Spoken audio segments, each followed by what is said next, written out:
The first scream didn't come from the engines or the cabin alarms, it came from a baby no older than a year, crying with the kind of desperation that makes strangers shift in their seats and check the time. The sound cut through the business class calm like a crack in glass, and that was when the woman across the aisle sighed loudly, shut her laptop with a sharp snap, and looked straight at the man holding the child as if his very presence were an inconvenience she'd paid too much to tolerate. No one on that flight knew it yet, but before they landed, the fate of every soul on board would rest in that man's quiet hands. He sat stiffly in his economy seat, shoulders tight, one arm cradling his son and the other gripping a small backpack filled with diapers and bottles. His name was Daniel Reed, a single dad who hadn't slept more than 3 hours a night since his wife passed away months earlier. This flight was supposed to be simple, just a few hours across the country for a new job interview, a last chance to keep his family afloat. But the baby had been fussy since boarding, and every cry felt like a public apology he didn't know how to make. Across the aisle, in a tailored gray suit and noise-canceling headphones now hanging uselessly around her neck, sat Claire Whitmore. CEO of a fast-growing tech company, used to boardrooms bending to her schedule, she'd paid extra for peace, quiet, and control. And now, all three were gone. She leaned toward the aisle, her voice sharp but controlled, the kind of tone people usually obeyed. "Excuse me," she said, not bothering to lower her voice. "Some of us have critical meetings to prepare for. Can you do something about that?" Daniel flushed, bouncing his son gently. "I'm trying. He's not feeling well." "Well, this isn't really my problem," she replied, glancing around as if searching for support. A few passengers looked away. Others watched in uncomfortable silence. "Maybe the flight attendants can move you. Or at least help you quiet him."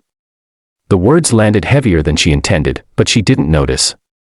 She was already reopening her laptop, shaking her head as if the inconvenience were beneath her. A flight attendant approached, calm and professional, offering warm water, toys, anything that might help. Daniel thanked her softly, eyes down. His son's cries eased but didn't stop. Claire exhaled loudly again, muttering under her breath about people who shouldn't be flying. Daniel heard that. He pretended he didn't. The plane climbed higher, clouds stretching like cotton below them, and for a moment it seemed the tension might settle. Then the lights flickered. At first, it was subtle, just a tremor, a vibration that felt different from normal turbulence. Then another jolt, stronger this time. Overhead bins rattled. Conversations died mid-sentence. A calm voice came over the intercom, strained just enough to be noticed.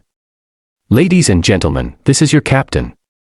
We're experiencing a technical issue and will be turning on the seatbelt sign. Please remain seated." The plane dipped suddenly, not sharply, but enough to send a wave of fear rippling through the cabin. A child screamed.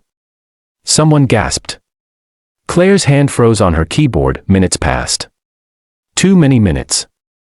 The engine sounded uneven now, one pitch slightly off from the other.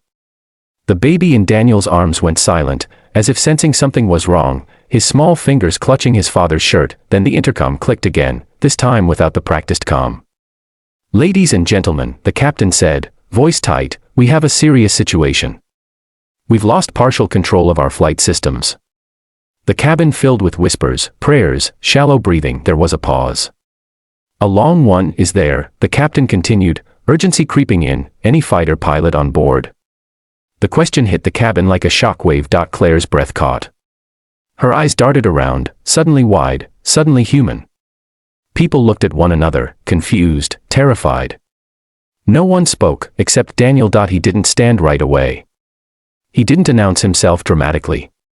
He gently handed his son to the flight attendant beside him and said, quietly, "I am." The words didn't seem real at first. Heads turned. Claire stared, disbelief written across her face. Daniel rose, taller than he looked, seated, his movements calm, steady. "Former Air Force," he added, meeting the attendant's eyes. "Fighter pilot. 15 years. For a second, no one breathed. "Sir," the attendant said, already reaching for the intercom phone, "please come with me." As Daniel moved down the aisle, past business class, past Claire's seat, their eyes met.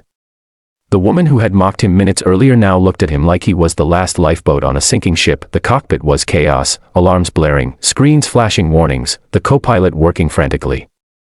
The captain turned, relief flooding his face the moment he saw Daniel. "Thank God," he said. Our fly-by-wire system is glitching. We need manual assistance, someone who knows how to handle instability at high altitude. Daniel slid into the jump seat like muscle memory had been waiting for this moment. His hands moved with confidence, his voice calm as he asked questions, assessed the situation, and made decisions without panic. Outside, the sky darkened, turbulence shaking the aircraft harder now. I in the cabin, Claire clutched her armrests, her confidence stripped away with every shudder of the plane. For the first time in years, she felt completely powerless. Her mind replayed her words, her tone, the way she'd looked at Daniel like he didn't belong. Shame crept in alongside fear, minutes felt like hours, then, slowly, the turbulence eased. The engine steadied. The plane leveled, the captain's voice came over the intercom again, this time steadier. Ladies and gentlemen, we have regained control. We will be making an emergency landing shortly. Please remain calm. A wave of relief washed through the cabin. Some passengers cried. Others held hands with strangers. Claire sank back in her seat, tears slipping free despite herself. When the plane touched down safely, applause erupted, raw and emotional. Daniel emerged from the cockpit exhausted, sweat on his brow, his calm finally cracking just enough to show he'd been afraid too. Claire stood as he passed, her voice trembling. "I'm so sorry," she said, stopping him. "For what I said. For how I treated you. I had no idea who you were, or what you were carrying." Daniel looked at her, then back toward the aisle where his son waited in the attendant's arms. "Most people don't," he said gently. "That's okay." After the plane emptied, as emergency crews swarmed outside, Claire approached him again, this time without the armor of titles or power. "You saved all of us," she said. "If there's anything I can ever do," Daniel smiled faintly. "Just remember," he said, lifting his son into his arms, "you never know who someone is, or what they've survived, just by where they're sitting." She nodded, the lesson landing deeper than any boardroom speech ever had, and as Daniel walked off the plane, single dad, quiet hero, carrying the most important thing in his world, every person who watched him go understood something they would never forget: greatness doesn't always announce itself. Sometimes, it rocks a crying baby at 30,000 feet, waits patiently to be judged, and then, when everything is on the line, steps forward without asking for applause.